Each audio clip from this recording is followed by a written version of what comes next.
ఇప్పుడు మీరు ఏదైతే మల్టిపుల్ పార్టీస్ లో పనిచేశారు, ఉమ్. టీడీపీలో, టీఆర్ఎస్ లో, బీజేపీలో, ఇప్పుడు మొత్తానికి కాంగ్రెస్ చేరుకున్నారు. కాంగ్రెస్ లో ఫస్ట్ ఉండే అటు పోయారు సార్, చెప్తారా? ఓకే. చెప్పండి. అయితే మీ పుట్టుక ఎక్కడ జరిగింది? ఏ పార్టీలో జరిగింది? వాస్తవానికి నా రాజకీయ అరంగేట్రం మాత్రం అది ఉద్యమ పార్టీ టీఆర్ఎస్, తెలంగాణ రాష్ట్రం కోసం ఏర్పడ్డ సంస్థ అది. ఆ సంస్థలోని నేను మొట్టమొదటి ఎంటర్ అయినా 2001లో మాదిగ దండోర తర్వాత ఎస్సీ రిజర్వేషన్ ఏబిసిడి వర్గీకరణ జరగాలని మందకృష్ణ మాదిగ నేను కలిసి ఏదైతే ఉద్యమం చేసినామో మేమందరం కూడా తెలంగాణ వ్యాప్తంగా ఉమ్మడి ఆంధ్రప్రదేశ్, నేను 23 జిల్లాలు తిరిగా. ఏ జిల్లాలో ఏ రకంగా మాట్లాడతారు, ఏ జిల్లాలో ఏ సమస్యలు ఉన్నాయనే సంగతి కూడా తెలుసు నాకు. ఇంకోటి ప్రతి కులాల మీద అవగాహన ఉంది నాకు. ఏ కులం ఎన్ని కష్టాలు పడుతుంది, ఏ కులం ఏ రకంగా ఇబ్బందులకు గురవుతుంది, ఏ కులం ఏ రకంగా శ్రమ పడుతుంది అనేది నాకు పూర్తి అవగాహన ఉంది. కుల వృత్తుల మీద, ఆ ప్రజల మీద. అయితే ఆ ప్రజల యొక్క మైండ్ సెట్ మీద కూడా నాకు అవగాహన ఉంది. ఆ తర్వాతనే నేను టీఆర్ఎస్ ఉద్యమంలోకి వచ్చినాను.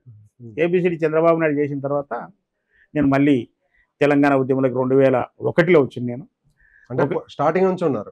స్టార్టింగ్ నుంచే ఉన్నాను. నేను ఎస్ఎస్ఎల్ స్టేట్ ప్రెసిడెంట్ టీఆర్ఎస్లో. కేసీఆర్ గారు అధ్యక్షుడు, నేను ఎస్ఎస్ఎల్ స్టేట్ ప్రెసిడెంట్గా పనిచేసిన. నేను 9 సంవత్సరాలు కంటిన్యూగా ఉన్నాను నేను టీఆర్ఎస్. మీకు ఎలా ఉండేది కేసీఆర్తో? కేసీఆర్ గారు చాలా మంచి వ్యక్తి అండి. ఎందుకంటే ఉద్యమ పరంగా, అంటే ఉద్యమంలో మాత్రం చాలా మంచివాడు. రాజకీయం వచ్చిన తర్వాత, అధికారం వచ్చిన తర్వాత ఆయన ఆలోచన విధానం మొత్తం పూర్తిగా మారిపోయింది. నిజానికి కేసీఆర్ గాని ఉద్యమం వరకు 2001 నుంచా? ఎస్. నిజానికి కేసీఆర్ గారు 2001 నుంచి 2014 జూన్ 2 వరకు మనకి తెలంగాణ స్టేట్ వచ్చే వరకు ఆయన అక్కడ వరకు చూసుకుంటే ఆయన తెలంగాణ జాతిపిత. అంటే తెలంగాణ ప్రతి ఒక్కరి ఇంట్లో ఒక ఫోటో ఉండేది మనకి. ఏదైతే మనకి మహాత్మా గాంధీ ఎట్లనో మన దేశానికి, కేసీఆర్ని కూడా అలా పూజించే అవకాశం ఉండేది. కానీ ఆయన ఎప్పుడైతే రాజకీయ పార్టీలోకి ఎంటర్ అయిందో తర్వాత నుంచి ప్రస్తావన అంతా మారిపోయింది, జనాల అభిప్రాయాలు మారిపోయింది. అంటే నిజానికి మీరు అన్నట్టు కరెక్ట్. తెలంగాణ రాష్ట్ర సాధన ఉద్యమం అయితే చాలా ఉద్యమ సంస్థలు పనిచేసినాయి. తెలంగాణ జనసభ అని ఇంకోటి రకరకాల సంస్థలు తెలంగాణ కోసం కొట్లాడినాయి. కానీ జయశంకర్. అయితే తెలంగాణను గెట్టు దాకా నెట్టుకొచ్చిన వ్యక్తి కేసీఆర్. తెలంగాణ రాష్ట్రాన్ని సాధించే వరకు గెట్టు దాకా నెట్టుకొచ్చింది ఎవరు? కేసీఆర్. అదే సమయంలో కేసీఆర్ ఆ సమయంలో వ్యూహాత్మకంగా టీఆర్ఎస్ఏ తెలంగాణకు రాష్ట్ర సాధన కోసం కీలకంగా పనిచేస్తుందనే ఒక విషయాన్ని ఆయన కార్యాచరణలో చూపెట్టాడు. తెలుగుదేశము జై తెలంగాణ అన్నది, కాంగ్రెస్ పార్టీ జై తెలంగాణ అన్నది. ఈ రాష్ట్రంలో తెలంగాణ ప్రాంతంలో కాంగ్రెస్ పార్టీ జై తెలంగాణ అన్నారు. మన జానారెడ్డి గారు, చిన్నారెడ్డి గారు 42 మంది ఎమ్మెల్యేలను తీసుకుపోయి రాజశేఖర రెడ్డి గారు ముఖ్యమంత్రిగా ఉన్నప్పుడు సోనియా గాంధీ గారికి మొట్టమొదట తెలంగాణ రాష్ట్రం కావాలని చెప్పేసి కాంగ్రెస్ ఎమ్మెల్యేలతో సంతకాలు తీసుకొని పోయిన వ్యక్తి వనపర్తి శాసనసభ్యులు మాజీ మంత్రి జిల్లెల చిన్నారెడ్డి గారు, మా మహబూబ్నగర్ జిల్లానే. ఆయన్నే మొట్టమొదటి ఆరంభం చేశారు. కాంగ్రెస్ పార్టీ జై తెలంగాణ అన్నది. కాకపోతే వాళ్ళు అధికారంలో ఉన్నారు, ఉద్యమం చేయలేదు.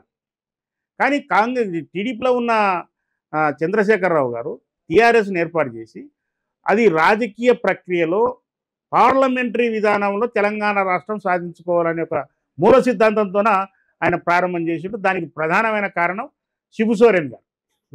కేసీఆర్ గారికి రాజకీయ గురువు, తెలంగాణ ఉద్యమానికి రాజకీయ బాటలు ఎట్టేయాలని చెప్పేసి అని శిబు సోరెన్ గారిని, జార్ఖండ్ ముక్తి మోర్చా నాయకుడైన శిబు సోరెన్ గారు ఆయనను ఆదర్శంగా తీసుకున్నాయి.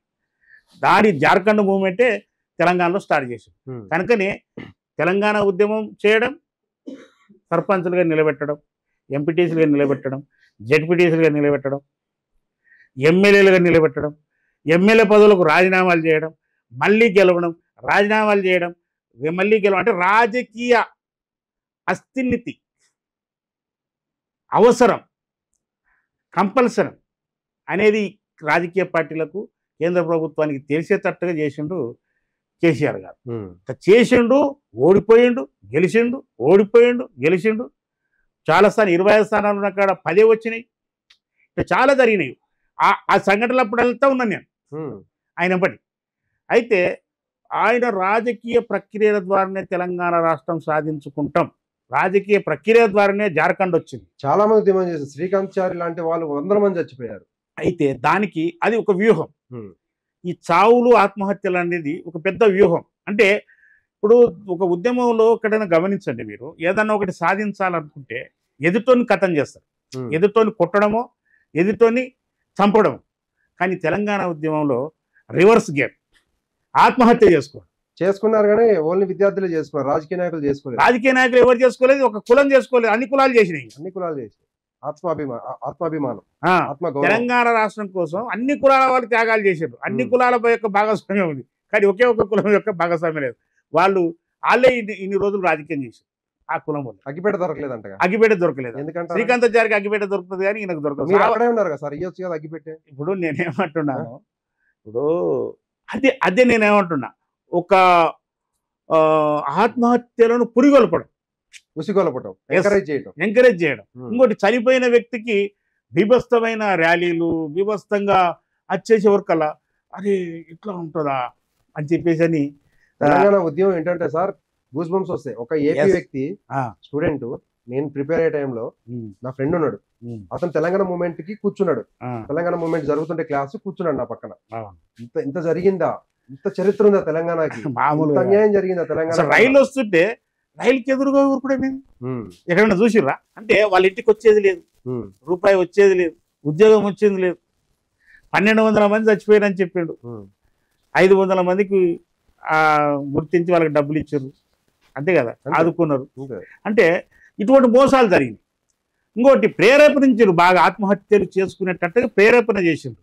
ఆ సమయంలో కాంగ్రెస్ పార్టీ పరామర్శించడానికి వెళ్ళినా, తెలుగుదేశం పార్టీ పరామర్శించడానికి వెళ్ళినా వీళ్ళని కొట్టడం, కాంగ్రెస్ పార్టీ వాళ్ళ మీద దాడులు, మన టీడీపీ పార్టీ మీద దాడులు. ఇదంతా తెలంగాణ సాధించుకోవడానికి ఒక వ్యూహం, అంటే సింగిల్ గా నిలబడడం కోసం.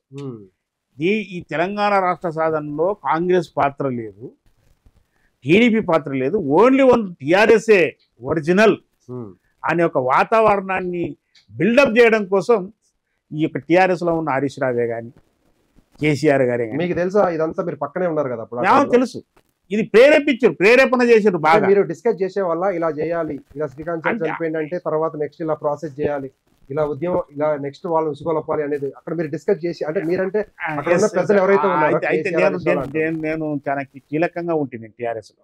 అయితే నేనేమంటున్నా, ఎంత కీలకం అంటే 2006లో ఈ కాంగ్రెస్ టీఆర్ఎస్ పొత్తుండే కదా, కొత్త గవర్నమెంట్ కదా, 2004 నుంచి 2006 వరకు 2 సంవత్సరాలు ఉన్నారు. ఇక్కడ 6 మంది మంత్రులు, కేంద్రంలో 2 మంత్రులు, కేసీఆర్, టైగర్ నరేంద్ర.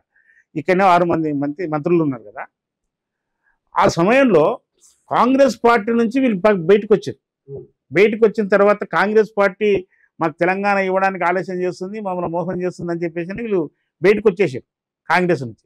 వచ్చినేమంటే రాజశేఖర రెడ్డి గారు మొట్టమొదటి నారాయణపేటలో మన నక్సలైట్ల చేతిలో మన చిట్టెం నర్సిరెడ్డి, డికే అరుణ వాళ్ళ ఫాదర్ చిట్టెం నర్సిరెడ్డి గారు నక్సలైట్స్ చంపారు. చిట్టెం నర్సిరెడ్డి గారిని, ఆయన కొడుకు వెంకటేశ్వర రెడ్డిని, ఇద్దరిని కూడా నారాయణపేటలో కాల్చి చంపారు. ఆయన విగ్రహాన్ని ఏర్పాటు చేయడానికి నారాయణపేటకు రాజశేఖర రెడ్డి వస్తుంది. నేను అప్పుడు టీఆర్ఎస్లో కార్యదర్శి, స్టేట్ కార్యదర్శి. నేను రాజశేఖర రెడ్డి సభను అడ్డుకున్నా. అంటే నేను ఏ పార్టీలో పనిచేసినా చాలా కీలకమైన రోల్ చేస్తుంటున్నాను. ఎందుకంటే మీ బ్యాక్గ్రౌండ్ అలా ఉంది. చూసుకుంటే మాదిగ దండోరా. ఇంకోటి, ఈ రాష్ట్రంలో మందకృష్ణ మాదిగ, నెక్స్ట్ సతీష్ మాదిగ.